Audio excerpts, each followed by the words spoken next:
Hey everyone, this is Driz, a chill build Starlord on Central City server. I'm going to show you guys a walkthrough on my current loadout and specializations for PvP, as well as some matchups with different characters.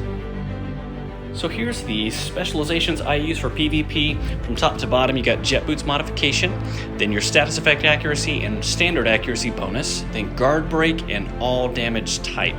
These work together to help keep your opponent stunned or frozen for as long as possible so you can deal damage. So all of these work to help you immobilize your opponent and control the match. A lot of Magic players are running extremely tanky builds now. Some of them, like this one, are focused more on their DPS instead of that HP to attack conversion. But with Starlord as a chill build, it's important to keep your distance in the beginning so that you can begin landing your first guard break or chill stacks, and then you focus on using your dodges to land that Jet Boots modification bonus for damage and end the match for your opponent. When you're playing Iron Man and Dimension Duel, if you don't already know by now, your first goal is to get the hell out of the way of their spin blades. It's going to be the first or second skill they use in their rotation. So using your dodges wisely in the very beginning of a match is very important because those first few seconds can determine if that's a win or a loss for you.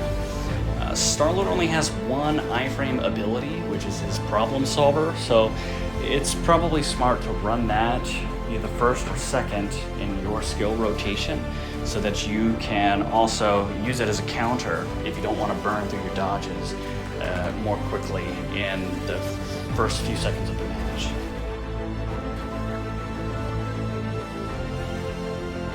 For Spider-Man, the biggest reason I take that accuracy specialization bonus, not only does it help with my free stacks, but it really allows me to land hits on Spider-Man who can go over the dodge cap, as you know.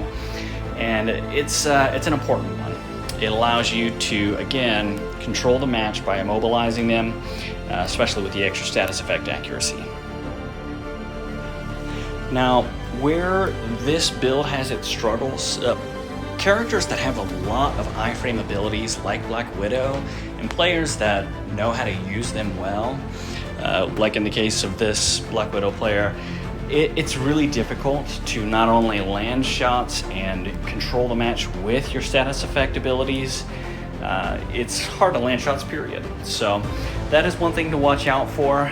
And if you guys have any suggestions on ways to counter that, I'm all ears. But this is one area that the build could use some work or some suggestions on how to improve.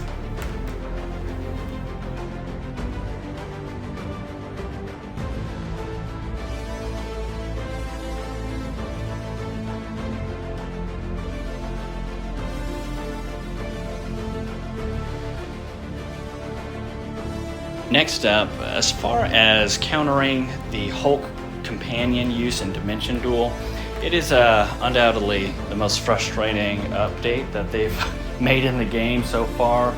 It's just made PvP extremely messy, but you can counter that by simply making sure that you are nowhere near that green circle when he does provoke. If you've got a dodge, burn it then, because you don't want to spend time attacking Hulk. Every single millisecond in Dimension Duel is very important. So getting out of that so that you're not provoked and can't use your abilities against the actual player is important, and then just moving around the ring until you see the red reticle pop up on the player, at which point then you want to burn your abilities and get back to what's important.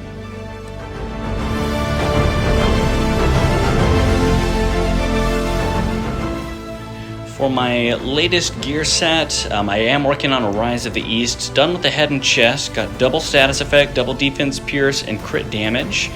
On the chest, I have double guard, double crit rate, and accuracy, which is very important.